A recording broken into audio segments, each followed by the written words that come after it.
Bombshell Television, taking you to the maximum level of global latest trending stories of born and living different people. So please subscribe, like, share, and comment our videos. Enjoy.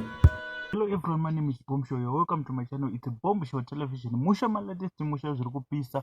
Nyaya ndayanayo ndeyemukadzi uyu ane 70 years. Asi ari kuti she is still a virgin and achiri kutomirira boyfriend.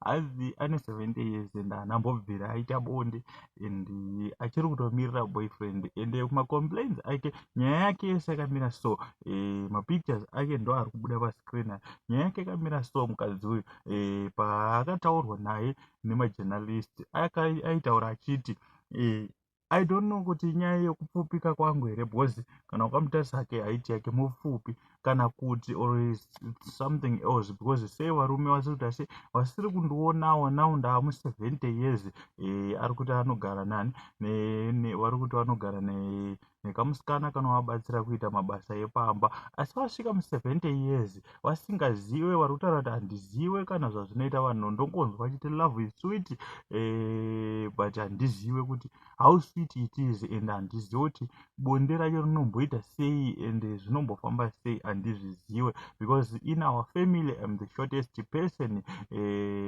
saka pamwe ndosaka varume vasiri kunditarisawo and handitoziva kuti sei vasiri kuita sei vasiri kundiona but ivo vari kutaura kuti vachiri netariro vari kuti it's not too late yet kuti nditi ndatosiyana nazvo ndichiri ndakatomirira murume anotouya kutoita sei kuzondiproposa. Saka macomments evanhu vazhinji vanga vachingoti keep waiting vachiti chisiyanai nazvo izvi zvatoramba but vazhinji vanga vachingoti keep waiting. Saka iwewo da kuti utudzochi mafungiro ako kana uri munyowani panapa don't forget to subscribe to our channel. It's a Bombshell Television. Musha malatest musha zviri kupisa ndo watinenge zvatichita sechikupai but kune vakasubscribe kudhara machisaluti ndongopa kutenda kukuru nekuti ndimi munotipa simba, ndimi munotipa manyemwe, munotipasa manyemwe akawandisa stereki. Saka tinongozvitenda izvozvo kana wakasubscribe kana uchilike mavideos nekukomenda mavideos edu. Saka right now ndo nyaya iri mudariro yamuchembere vanechi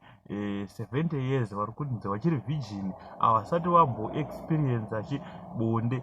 Saka ndo mamiriro akaita nyaya ndozvangane nazvo muzuva ranhasi. The voice is now yours in the comment section. Tiudzei kuti mazviona sei ende maenzwa sei nyaya iyi. Umbowo huripo, mapictures aripo. Saka thank you.